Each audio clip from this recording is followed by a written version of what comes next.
Muchas gracias por estar con nosotros, por seguir nuestra programación, por escuchar nuestros podcasts y seguirnos en redes sociales.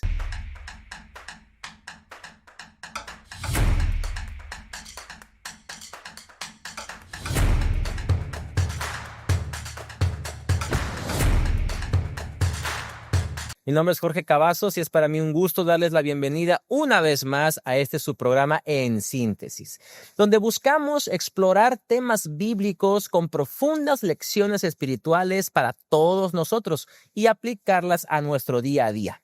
En esta ocasión estamos iniciando el episodio número 10. Muy interesante, como por supuesto todos los demás programas que hemos tenido. Y tenemos aquí en el estudio a dos compañeros, dos amigos, y vamos a conocerlos para que podamos saber de qué vamos a hablar en esta ocasión. Por favor. Hola, ¿qué tal? Mi nombre es Rubén Martínez. Soy egresado de esta universidad hace ya algunos añitos. ¿En serio? Anduve por acá, aquí tuve la fortuna de estudiar ingeniería en sistemas. Excelente. Aquí mi esposa tuvo la suerte de conocerme también. Nos casamos, nos fuimos. Aquí le dijiste que sí. Aquí le tuve que decir. De aquí, Jorge, nos fuimos a trabajar a Veracruz y allá tuve también la oportunidad de estudiar la licenciatura en contabilidad. Ok, o sea que eres ingeniero y eres contador. Exacto. Fantástico. ¿En qué año estudiaste acá en Navojoa? Más o menos al año que me casé. Y no quiero quedar mal porque mi esposa va a ver este capítulo, pero... Hace algunos años. Hace algunos años. Okay. Pero quédate. Para el siguiente capítulo vamos a... Anduvimos, de ahí nos fuimos para allá y regresando de allá vinimos a una boda a Ciudad Obregón. Ok. Y ahí nos quedamos a vivir ya hace más o menos 13 añitos. Aquí cerquita, ¿qué? ¿40 minutos, 50 minutos de Navojoa? Entiendo, si vienes en moto es más difícil. ¿Verdad? Excelente. Sí, de hecho, te vemos con un chaleco, Rubén, cuéntanos un poquito qué significa o a qué hace alusión. No, pues hace 2018 más o menos, en el año 2018, mi padre falleció. Y en esa necesidad de volver a estabilizar todo, emociones, vida, educación. Correcto. Me puse a buscar algo que me gusta mucho, que siempre me ha gustado, es andar en moto. Muy bien. Y es una historia muy bonita. Ojalá algún día pueda contárselas a todos. Claro. Y de repente dije, había un amigo, estudiante de aquí también. Uh-huh. Él vivía ahí con nosotros en casa. Y de repente me dice, pues, ¿qué te gusta hacer? Me gusta andar en moto. ¿Y cómo puedes combinarlo con tu pasión de compartir el Dios que te hace sonreír? Uh-huh. Y dije, ¿por qué no un motoclub? Buscando ese asunto del motoclub, encontramos un motoclub en la ciudad de Brasil. Uh-huh. Bueno, en el país de Brasil, con presencia en Panamá. Le hablamos a ellos y esa es la historia. Excelente. Nos hicieron sufrir y hoy somos el primer motoclub adventista con funciones como motoclub, con todas las reglas que lleva un motoclub. Wow. Vamos, ¿verdad? Por ahí. Y esas reglas de motoclub nosotros las podemos complementar siendo cristianos, divertirnos, hacer lo que disfrutamos y de una manera muy especial poder llevar la palabra de Dios. Qué maravilloso mezclar tu gusto, tu pasión con el evangelio. Fantástico. Qué bueno que estás aquí, Rubén. Gracias, Jorge. Qué bueno. Nada más quiero, el lema de nuestro motoclub es: no importa el tamaño de tu motor, sino la potencia que tiene tu corazón. Amén. Toca. Yo me quisiera inscribir, pero no andar en moto. Te cuento aquí entre nos. A ver si algún día me enseñan. Somos pobres. Tenemos aquí a nuestro amigo que ya es conocido, que ya ha desfilado por acá en otras ocasiones, pero de igual forma nos gustaría conocerte. Hola, ¿qué tal? Mi nombre es Héctor Miguel Santos Torres. En algún momento fui apasionado o no apasionado. ¿Te gustaban? Me gustaban las motocicletas. Ok. En especial No me digas que hasta que te caíste. Las choppers, no, hasta que descubrí que era imposible para mí pagar una. Ok, bueno. Pero le empecé a agarrar un poco más de temor a las motocicletas, a la rapidez, entre otras cosas. Ok. Me gustan los diseños de las motocicletas y también cómo es ese sonido tan característico. Claro, el sonido de los motores. Bueno, pues ya me conocen, amigos. Mi nombre es Héctor Miguel. Soy Qué bueno. El último año de teología. Qué bueno que estés acá, Héctor. Rubén, creo que este episodio va a estar suave, va a estar bueno, va a estar interesante. Así es que, amigos, así brevemente, ya para no no tomar más tiempo, pero creo que es importante para que el público los podamos conocer mejor.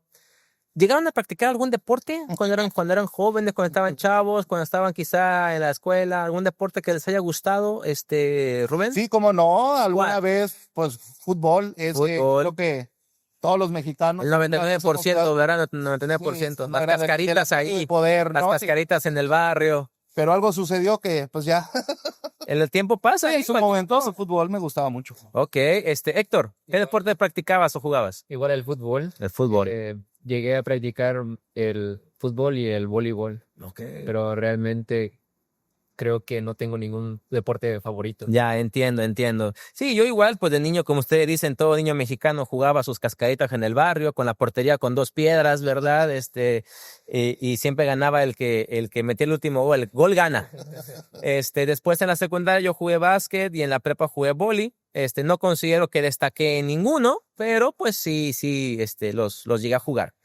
Ahora, el tema de esta ocasión, amigos, que nos está reuniendo, quiero iniciarlo con esto. Y les pregunté lo del deporte por una razón. Todos los deportes tienen reglas. Por ejemplo, yo no sé cómo se juega el cricket. Yo no sé las reglas del golf. Yo desconozco mucho sobre el béisbol. Son deportes o son actividades a las que yo no estoy muy familiarizado. No sé. Sé que el golf metes la bola en el agujerito. Y sé que el béisbol tienes que pegarle a la pelota lo más lejos posible. Pero ¿se imaginan ustedes un deporte sin reglas? Es un poco absurdo, ¿no? ¿Se pueden imaginar un deporte que no tenga, haz lo que quieras, realiza la actividad que quieras y ya es un deporte? Oye, está medio extraño, ¿no, Rubén? ¿Qué opinas? No, yo creo que las reglas definitivamente en el deporte, en la vida y en lo cotidiano, ¿no? Correcto. Un deporte sin reglas sería un caos completo. Cada quien hace lo que quiere. Imagínate. Meto gol donde yo quiera, ¿no? O Imagínate. sea, ahora quiero que la portería... Nunca habría perdedor. No, Lo que nadie quiere perder, ¿no? todos ganamos. No hace sentido, Héctor, un deporte sin reglas, ¿no? Creo que un deporte mete en sí lo que son los méritos para poder ganar o las reglas que uno tiene que cumplir para poder ser declarado vencedor. Exactamente. Todo deporte debe tener una serie de pasos o de instrucciones o de reglas que deben de cumplirse para que tenga su función, que es divertir, entretener, recrear, etc. Ahora, Rubén, dijiste algo interesante. No solamente en el deporte las reglas son importantes, también en la vida. En la vida.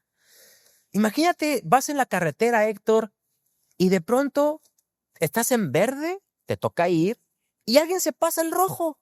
Oye, tú dices, esta persona está mal. ¿Por qué? Porque el rojo significa detente. Pero si él dice, no, para mí el rojo significa dale. Jorge, por ejemplo, Está medio extraño eso, ¿no? una experiencia. Hace unos días atrás veníamos en carretera dentro del grupo. Digo, ahorita mi deporte es el motociclismo. Claro. Es un deporte, Pasión, tiene pasión. reglas, tiene muchas cosas, ¿no? Pero entre esos unas reglas importantes. Decía, le da miedo las motos por lo caro. Eso tiene solución, pero algo que no tiene La solución velocidad. es la velocidad. Y entre más velocidad, más loco te quieres poner, pues. Pero a lo que voy en el ejemplo de las reglas. Hay una regla en el motociclismo y hay cargos en el motoclub donde yo tengo un capitán de ruta. Y mi capitán de ruta, su función es esa, capitanear el camino. Veníamos en la carretera y pasamos unos topes. El que va de capitán de ruta se le ocurre la genialidad de rebasar a un tráiler.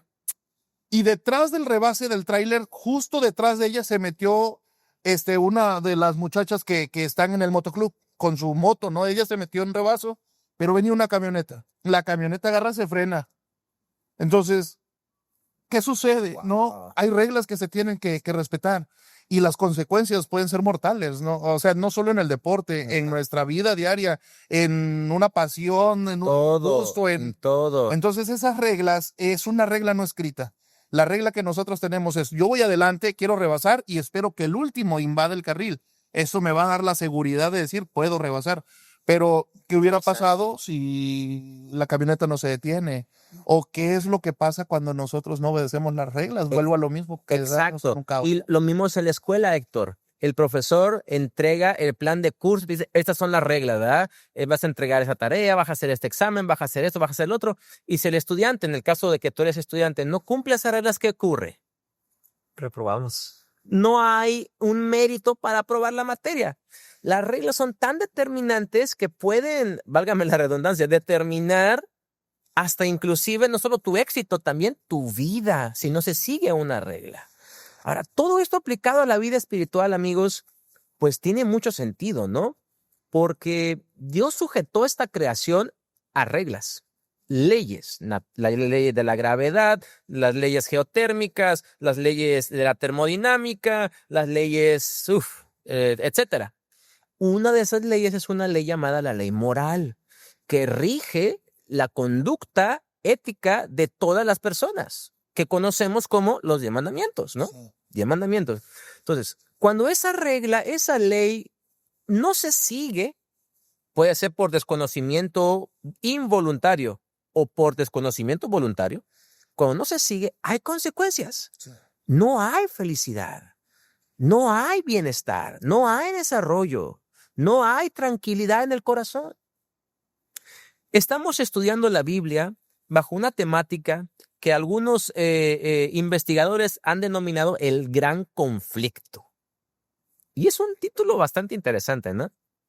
Te cautiva la palabra, el gran conflicto. Llama la atención. Y más porque vivimos en una época de conflictos. Conflicto entre países, conflictos económicos, sanciones, que aranceles por aquí, que aranceles por allá, que te doy una multa, conflictos políticos, que tal partido contra tal partido. Vivimos enmarcados en conflictos.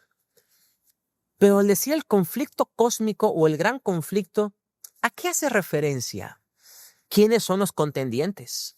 ¿Quiénes son pasivamente por los que se está llevando a cabo el conflicto? ¿Qué nos puede decir, Héctor Soares? Bueno, principalmente creo que una forma de ver el conflicto o el título sería ¿por qué la gente se pelea? Y es principalmente por eso de las reglas, ¿no?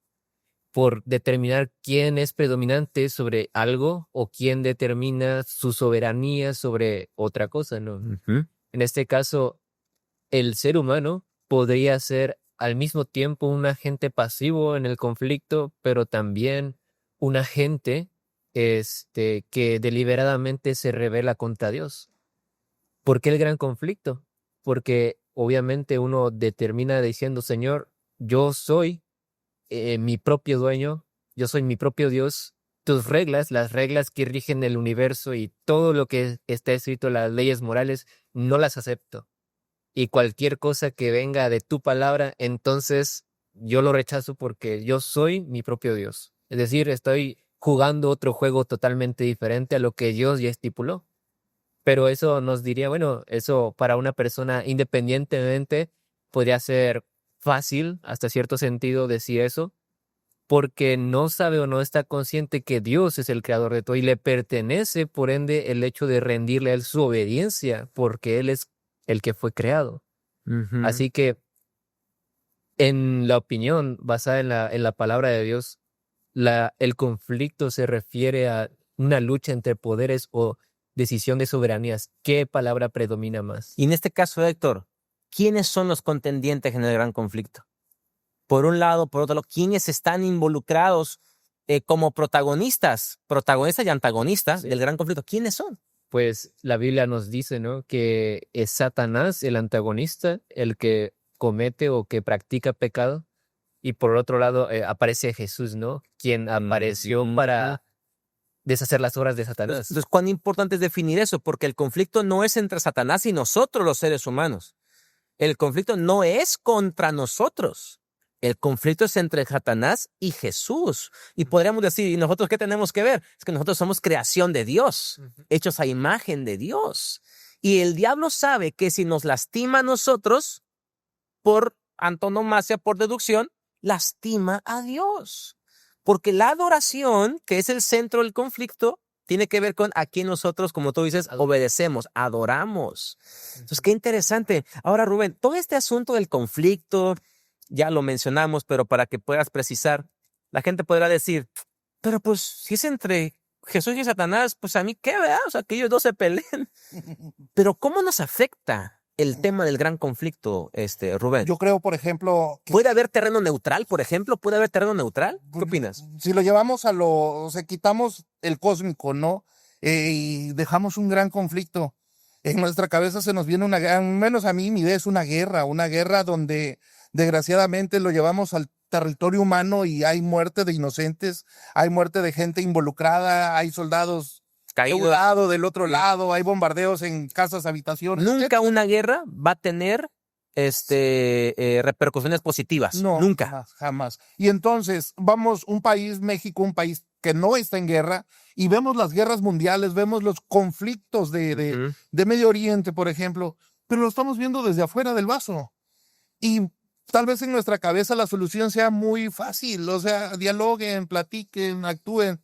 Pero cuando uno está en medio del conflicto y somos ese daño colateral, digamos, ¿no? O sea, somos ese daño del conflicto en sí, de la guerra en sí, yo creo que la guerra se convierte, o el conflicto, entre dos cosas muy grandes que tal vez no comprendemos, entre el bien y el mal. Algo debe algo debe de ganar, algo debe de surgir. Uno busca el bien y el otro busca el mal. Y ahorita lo que comentaba, es cómo cuando tú quieres hacer un mal y no puedes contra esa persona, buscamos hacer el mal a lo que lo rodea. Sí. Si yo te quiero hacer un mal y no puedo acercarme a ti por lo que... Voy con los tuyos, con lo que te gusta. Puedo dañar a tus hijos, puedo dañar a tus amigos, puedo dañar tu jardín, y eso de alguna manera, como decías ahorita, me va a dar a mí la satisfacción. Sí. No puedo dañarte a ti, pero sí lo que amas, ¿no?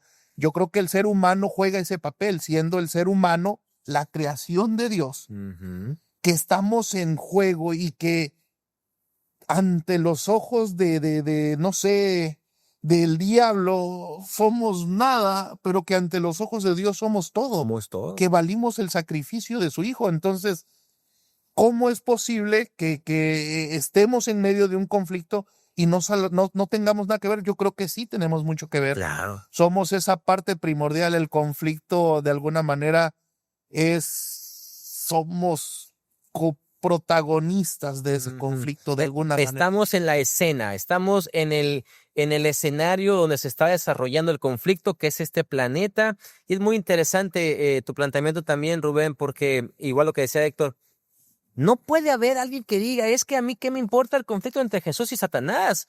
No, todos estamos involucrados. Y el conflicto, si lo vemos desde este punto de vista, no es allá en el cielo, no, el conflicto es aquí en la mente. Aquí está el conflicto. Cuando tienes que decidir si haces el bien o haces el mal, si robas o no robas, si golpeas o no golpeas, si ayudas o ignoras. O sea, esas decisiones que son tan prácticas y que todos hemos tenido que tomar, nos hacen partícipes del conflicto. Sí. Cuando en vez de echar la mano a alguien y de ayudar a alguien, lo criticamos, le echamos tierra, lo señalamos y lo apuñalamos en la espalda verbalmente.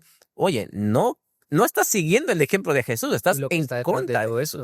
Estamos en contra, ¿no? Estaríamos en contra de Jesús. Así es. Ahora en una guerra, ¿no? Está Josué teniendo una conversación con Dios y de la nada se presenta ante él el ángel de Jehová, que es Cristo Jesús mismo, ¿no? Dios mismo se presenta y Josué pregunta una paráfrasis, ¿no? ¿Amigo o enemigo? Así es.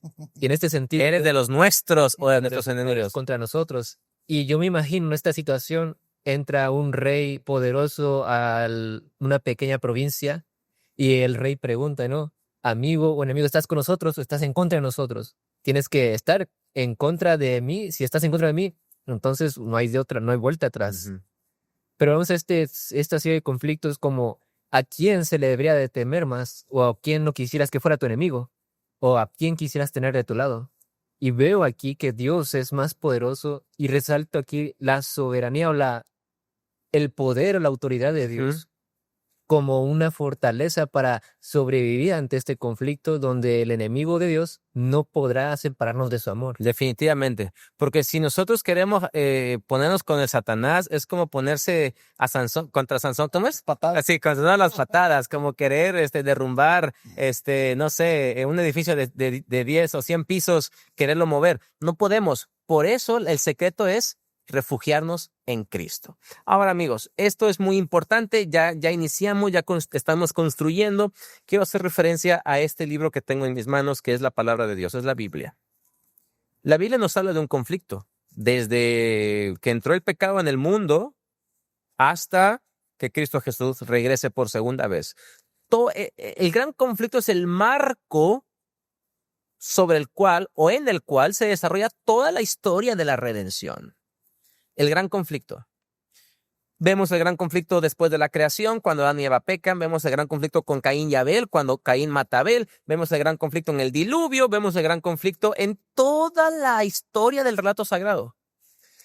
Pero déjenme preguntarles, ¿no será que en el libro de Apocalipsis se pueda apreciar con mayor profundidad y mucho mayor alcance el tema del gran conflicto? Wow. ¿Qué opinan ustedes sobre el libro de Apocalipsis? Para muchos Apocalipsis les da miedo porque es un libro místico, con bestias, con símbolos, con cuernos, con esto, con lo otro. Pero ¿realmente será el libro de Apocalipsis un libro prohibido, un libro oscuro, un libro sellado? ¿Qué opinan ustedes? ¿Cuál ha sido su experiencia al acercarse al libro de Apocalipsis, Héctor? Cuando era niño, me retaba a mí mismo, ¿no? Así como a las 10 de la noche leer el libro de Apocalipsis. De alguna forma. Oye,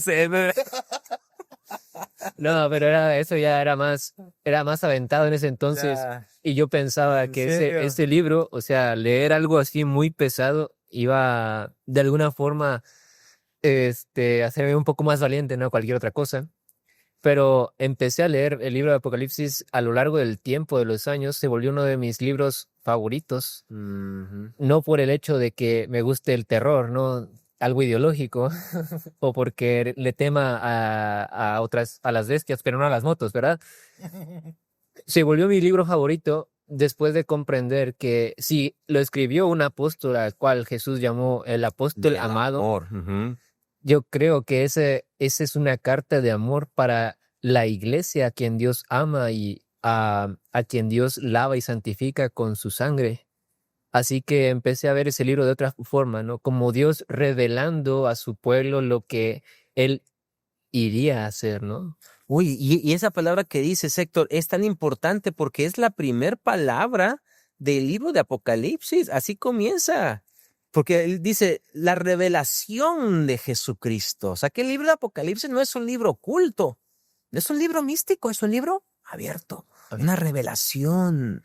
Y como tú mencionas, el gran tenor del Apocalipsis no son las bestias, ni es el dragón, es el amor de Dios que viene, que anuncia lo que va a hacer para que nos preparemos, ¿verdad? Rubén, en tu caso, ¿cuál ha sido tu experiencia con el libro de Apocalipsis? Pues yo creo que todo depende de, ¿cómo es el dicho ese de? Todo depende Del que te mira. Veas, ¿no? Porque, o sea, también cuando la primera vez que yo leí el libro de Apocalipsis o que mi mamá tuvo la osadía de meter el libro de Apocalipsis, ¿no? Y yo me escondía detrás de la puerta porque tenía miedo. O sea, que serían 6, 7 años. Muy común esa reacción. Y con mis amigos no creyentes tal vez o de otra filosofía de vida y hablamos a veces de Apocalipsis y ellos van a tener una idea de que es un libro de terror, o sea, como es un libro fantástico, de fantasías, pero cuando agarramos el cristal correcto para leer eso, coincido y estoy completamente de acuerdo que es un libro de amor. Así es. Pero ¿cómo lo estás viendo? ¿No? ¿Cómo lo estás viviendo? Como ahorita comentabas, desde el principio está el conflicto. Yo creo que nosotros en nuestra vida, y muchas veces lo decimos, hey, ¿cómo estás? Bien, aquí en la lucha, echándole ganas, ahí vamos. ¿Qué quiere decir? O sea, va más allá de decir, estoy luchando por avanzar, estoy luchando por seguir. Esas frases que nosotros decimos tan cotidianamente, ¿cómo has estado? Bien. Echándole ganas. Y si nos preguntáramos del lado cristiano, ¿cómo estamos? Eso debemos de decir, ahí vamos, porque estamos en una lucha diaria, estamos luchando contra cosas que no entendemos, que no ven, y así nos podemos ir en toda la Biblia, en todas las historias, está el conflicto ahí metido, la lucha entre el bien y el mal, cómo Dios ha hecho un plan tan maravilloso de redención de la raza humana, que el diablo quiere destruir a todo, ¿no? Y pudiéramos seguir expandiéndonos en los libros y en las historias de la Biblia. Y yo creo que el Apocalipsis es la cereza del pastel. Porque a pesar de todo lo que hemos leído a lo largo de la Biblia, donde ha habido una lucha moral, mental, física, incluso, llega al final y te dice, o sea, vamos, te preparé un lugar donde no va a haber lágrimas, donde no va a haber dolor. Muerte, llanto, Pero dolor. espérate, o sea, es todo lo que yo tengo, ¿no? Ahí es donde yo puedo decir, llegó el momento en que puedo cambiar el cristal con que estoy leyendo Apocalipsis y me doy cuenta que es un libro de una esperanza invaluable. Cuando pongo el énfasis en el lugar correcto y no enfatizo los elementos simbólicos que pueden ser ajenos a nosotros, sino enfatizo la gracia y la misericordia y la fidelidad de Dios que cumple lo que promete, entonces voy a percibir Apocalipsis de una manera diferente. Sí. ¡Qué interesante! Ahora me gustaría complementar esto, ¿no? Claro, Con la claro. visión Dale, a dale, la dale. visión que nos da Apocalipsis respecto a la adoración entre dos personajes que uno es digno de temor y otro infunde temor para la fuerza. Y la otra circunstancia de nuestra decisión libre de poder decidir a quién adorar y a quién no adorar. Obviamente, estando con uno, es imposible servir a dos señores, ¿no?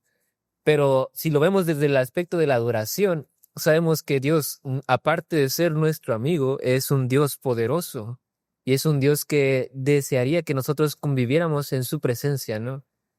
No lo contrario a lo que nos infunde el enemigo, que es un terror de decir, bueno, tengo que hacer esto porque si no, va a venir sobre mí el hambre, el dolor, la destrucción, tal como Job, ¿no? Que quería que Job blasfemara el nombre de Dios, dejara de adorar a Dios.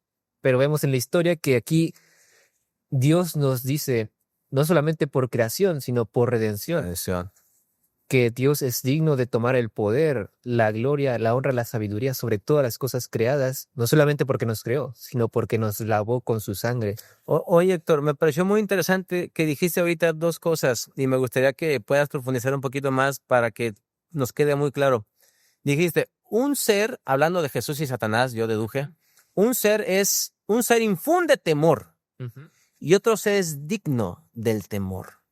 ¿Cómo puedes tú explicarle a una persona de qué manera Dios, porque yo deduje que Dios es el que es digno de temor, ¿cómo es que Dios es digno de temor? Wow. ¿O en qué sentido hay que temerle a Dios? En nuestra perspectiva humana, siendo humanos pecadores imperfectos, nosotros despertamos un día, ¿no? Y vemos que con todas nuestras imperfecciones se acerca hacia nosotros un Dios de llama fuerte. Y no es que Él sea malo, es en sí que nosotros podríamos experimentar nuestra propia desintegración. No de decir, le tengo miedo y me alejo de Él, sino que digo, es demasiado fuerte y poderoso que yo siento que me muero. Y pongo esta parábola, ¿no? Que el reino de los cielos es semejante a un joven que va entusiasmado por ir a las montañas rusas y ya estando allí le da miedo estar en las montañas rusas. Ahora lo interesante es de que el hombre decide meterse en la montaña rusa, aún con todo el miedo que tiene, y una vez de que termina todo el recorrido, siente que se muere, ¿verdad? Termina todo el recorrido, viene la paz, y él dice, vamos a hacerlo de nuevo. Ese es el temor a Dios en el sentido de que nos invita a permanecer con Él. Importante, es como una convivencia extrema en poder con Dios. Y es algo que el enemigo jamás podrá tener. Él lo trata de implementar con la pornografía, ¿no? En cierto sentido, y químicamente hablando, en nuestra mente ocurre un proceso de temor también que nos dice, oh, vamos a intentarlo otra vez, ¿no? Y nos llenamos, pero jamás logramos saciarnos.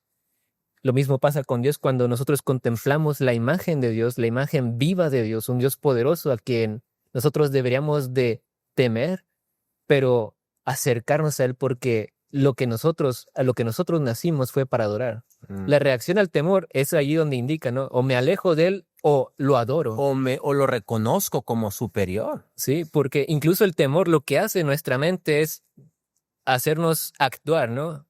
O me alejo de eso o permanezco allí y adoro a Dios. Claro. Algo tengo que hacer. Y es allí en la adoración donde viene la paz y descubrimos, tengo que permanecer aquí en adoración constante a Dios. O sea, a ver, y esto ha surgido de este comentario que hiciste, me pareció muy interesante. Le voy a preguntar a Rubén, mi amigo aquí. pero yo no dije nada, o sea. Pero aquí está Rubén y te toca hablar. No, Yo estoy- mira. ¿Qué opinas de este pensamiento? Dice Eclesiastés 12:13. El fin de todo discurso es este: teme a Dios y guarda sus mandamientos, porque esto es el todo del hombre. ¿Cómo percibimos el temor a Dios? ¿Como una razón, como dijo Héctor, para alejarnos, para huir, o como una razón para reconocerlo y adorarlo? ¿Cuál es el temor del cual habla la Biblia con relación a Dios? Es que es bien difícil de explicar porque en nuestra mente el temor es miedo. Humanamente es una reacción de que, vámonos. Y dime temor y por más que me quieras tú convencer que el temor es amor, no, el temor es miedo, es leer Apocalipsis a las 10 de la noche. O subirse a una moto. No, subirse una nada, eso no es normal. pero, o sea, es en lo personal. Para mí es muy complicado poder explicar cómo es o cómo definir el temor a Dios en el sentido práctico, en el sentido humano, ¿no? En el sentido de mi vida cotidiana, vaya. ¿Cómo explicas el temor?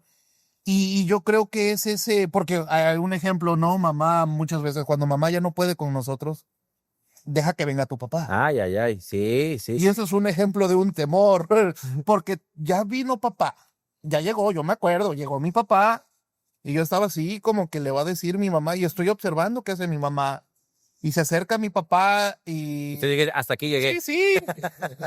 Pero el ejemplo que comentas está, wow, o sea, quiero subirme a la montaña rusa. Estuvo muy buena, ¿eh? No, cierto. no, Estuvo muy si la puedes interesante. patentar. Muy interesante. Porque es cierto, o sea, yo no me subo, no me subo ni a la rueda de la fortuna, o sea, pero es cierto, mucha gente desea con tantas ganas hacer algo así, algo extremo. Subirse a la montaña rusa para mí es no, jamás, pero yo lo veo, si yo quisiera subirme, conozco gente que es un gusto enorme hacerlo, pero están allá arriba y justo cuando el carrito va a caer, ese temor de que el carrito va para abajo, tienes que gritar, tienes que sacarlo. Reaccionas.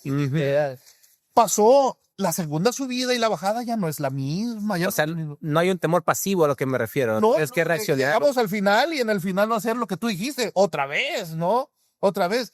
Por eso para mí es muy difícil hablar del temor, pero lo entiendo de esta manera. Alguien que te ama, esa frase tan célebre de me va a doler más a mí que a ti.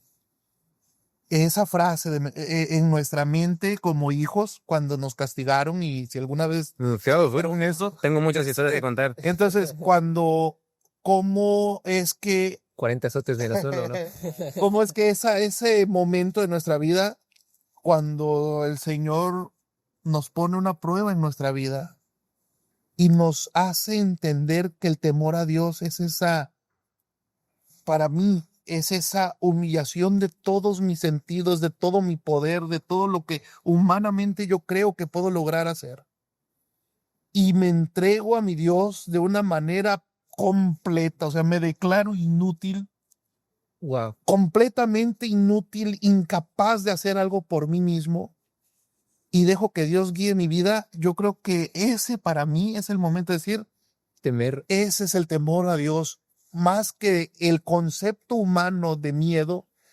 Para mí es el concepto divino de saber que, como nos lo dice en su palabra en Salmos, en las manos me va a llevar, que sus ángeles van a acampar alrededor mío, que el final de todo discurso es ese, y todavía te dice, y obedece, y guarda sus mandamientos. Reaccionas. Sí, entonces, le entro, sin miedo. Wow. No con el temor humano que yo tengo, sino con mi convicción de que necesito de Dios, de que no puedo en esta guerra cósmica que estoy en medio y que soy un daño colateral, y que no sé qué tengo de bueno, pero el diablo quiere que yo no gane al final. Y estoy en medio de eso, y para mí eso es ese temor de reconocerme completamente inútil. Lugar seguro. Y que tengo un lugar seguro en las manos. Wow. Hace varios años, 10 o 14 años más o menos, yo escuché la siguiente historia. A ver qué les parece. Estábamos chavitos. Estábamos chavitos, sí. Una persona hablando acerca de la figura de un juez. Sí. Cuando tú vas a juicio, ya sea porque hiciste algo malo o porque te inculparon de algo malo, en esta tierra los sistemas judiciales no son perfectos. Ocurre veredictos equivocados, hay corrupción, hay falsos testimonios, hay muchas cosas. Entonces, una sentencia no necesariamente significa que ha habido un proceso de justicia, pero él dijo lo siguiente: muchos le pueden temer a la figura del juez porque es implacable, porque es inexorable, porque lo que dice se hace, porque representa la ley. Pero, dijo, no hay razón de que yo le tema a la figura de un juez, porque yo conozco al juez, porque mi papá es juez. Y yo sé que él siempre va a buscar lo mejor para mí. Entonces, eso me ha quedado grabado. Yo digo, ¿será que podemos desarrollar un temor como alejamiento de Dios porque no conocemos a Dios? ¿O a partir de qué es que el temor se define como alejarse de Dios? Pero cuando tú amas a Dios, el temor no se convierte en miedo. El temor se convierte en reverencia, en respeto, en deseos de obedecerle por amor, en una relación. Entonces, quizá, eso es una idea, quizá la perspectiva desde la cual nosotros consideramos a Dios es la que va a determinar nuestra definición de temor de Dios. Temor de Dios como alejamiento, como cuando Adán y Eva pecaron, porque habían roto la relación que él tenía con ellos y habían desobedecido, o temor a Dios como el de Elías, cuando sintió la presencia en Horeb y se cubrió el rostro porque reconocía que la santidad de Dios era tan abrumadora y su pecaminosidad era tan grande que él no podía en ningún momento estar de pie ante la majestad de un Dios santo. Wow. Entonces podría ser, es una idea que quiero compartir con ustedes, que a lo mejor nuestra definición de temor va a depender de nuestro concepto de quién es Dios. Pues que le pongan en los comentarios, que la gente que nos está mirando podría ser, porque pues ya en la experiencia de cada uno. Sí, porque o que nos escriban también a nuestro WhatsApp 826-161-2213, que nos escriban y nos digan qué opinan sobre el asunto de el temor a Dios, cómo lo entienden ellos. Bien. Tenemos que ir terminando, pero quiero hacerles una última pregunta, amigos. Mucho se ha dicho. Si Dios existiera, ¿por qué está el mal? ¿Por qué los niños mueren de hambre? ¿Por qué las guerras? ¿Por qué nacen las personas con deformidades físicas? ¿Por qué esto? ¿Por qué violan a las mujeres inocentes? ¿Por qué cometen unas cosas terribles? ¿Por qué ocurre el mal? ¿Será que Dios ha dejado a Satanás que actúe a sus anchas? ¿Será que Dios está desde el cielo viendo cómo el diablo nos hace sufrir vez tras vez? ¿Será que el diablo tiene carta libre para actuar en contra nuestra? ¿O qué opinan ustedes con respecto a Dios y el marco de la soberanía de Dios en el gran conflicto, Héctor? Difícil, ¿no? Pero debemos de ser humildes en declarar la soberanía y la justicia de Dios. No porque ocurran esas circunstancias aquí en este mundo, Dios deja de ser justo. Correcto. Y también hay que declarar la responsabilidad de otros seres humanos y de este mundo y de nuestra responsabilidad de poder elegir. Tristemente, nuestras elecciones afectan a otras personas, ¿no? Y cuánto más afectan si nosotros elegimos del lado incorrecto. Es decir, si yo decido matar a alguien y por eso daño a una persona que ya estaba a punto de dejar de creer en Dios, yo soy culpable de que esa persona no solamente me odie, sino también soy culpable de que esa persona no crea en Dios. Y aquí debemos de ser un poco más delicados, ¿no? Porque debemos de ser conscientes de lo que hacemos y si estamos con Dios o no. Entonces, siempre Dios debe ser ensalzado al decir nosotros, Dios siempre va a ser justo. Y el mismo Dios justo es el que provee no solamente justicia para alguien que pecó y que no se quiso arrepentir, sino también misericordia y arrepentimiento y un lugar seguro, ¿no? En donde podemos refugiarnos en ese gran conflicto. Él es la roca de los siglos en que nos podemos refugiar. Dios, digamos, no ha perdido el control del universo aún en medio del gran conflicto. ¿O sí, Rubén? ¿Qué opinas?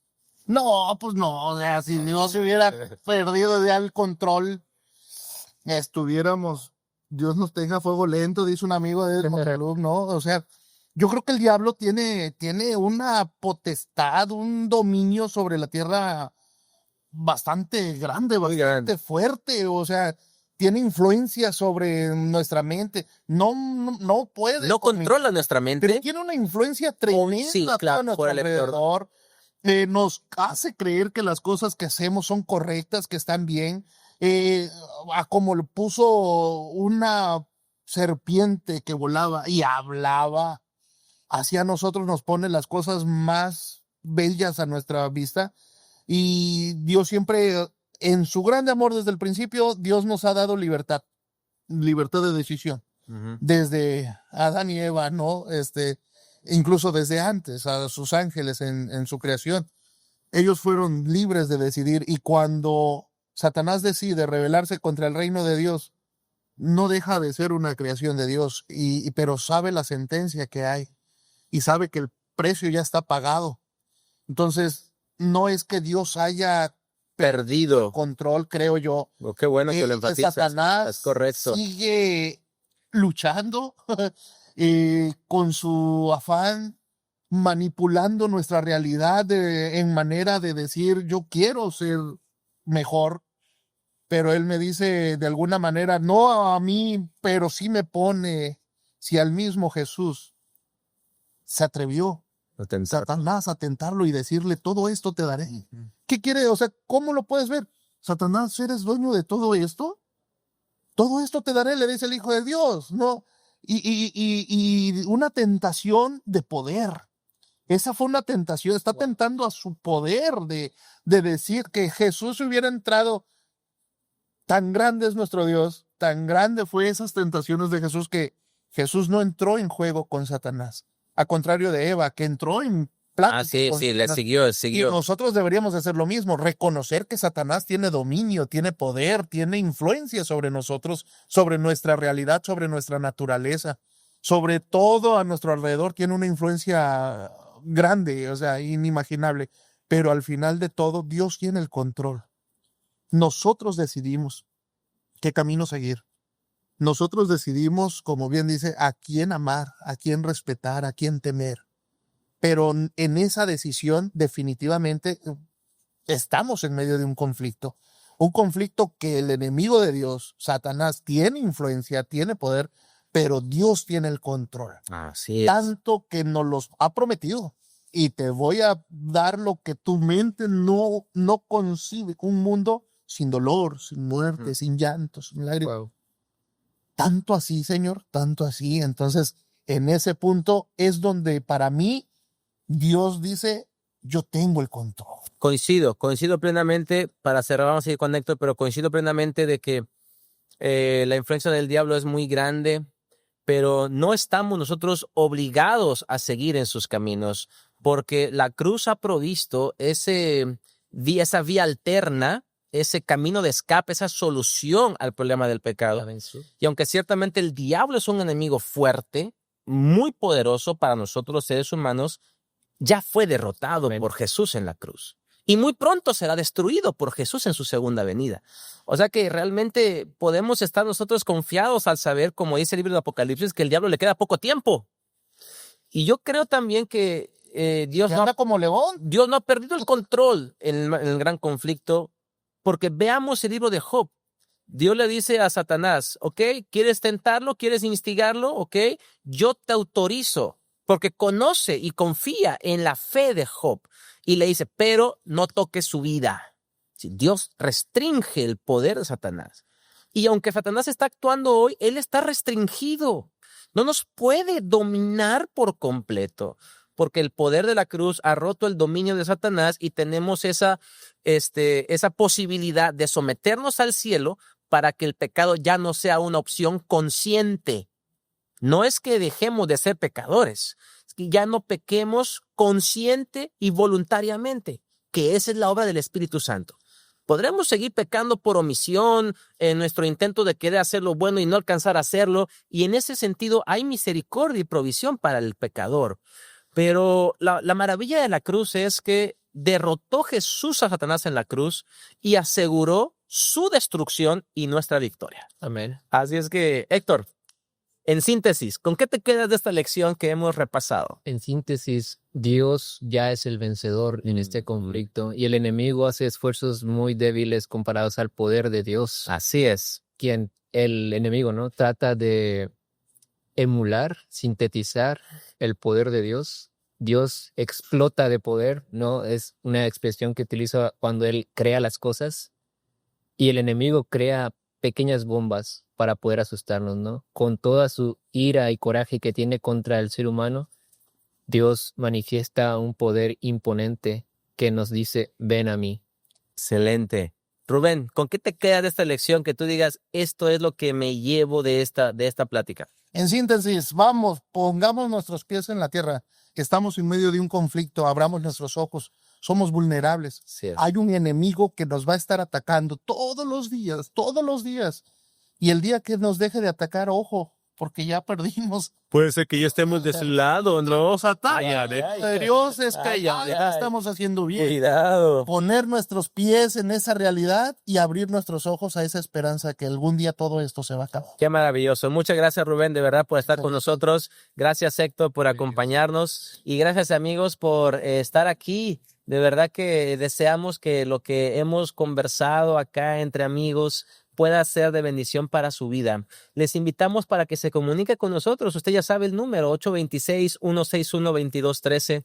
Tenemos material para compartir con ustedes, cursos bíblicos, si usted desea conocer más sobre Jesús, sobre la Biblia, libros de familia, superación personal, libros sobre la Biblia. Solamente mándenos un mensajito de WhatsApp, llámenos, estaremos contentos de recibir mensajes de parte de usted. Que Dios le bendiga. Soy Jorge Cavazos, gracias por acompañarnos. Este fue el episodio 10. Nos veremos pronto en otro capítulo. Hasta luego.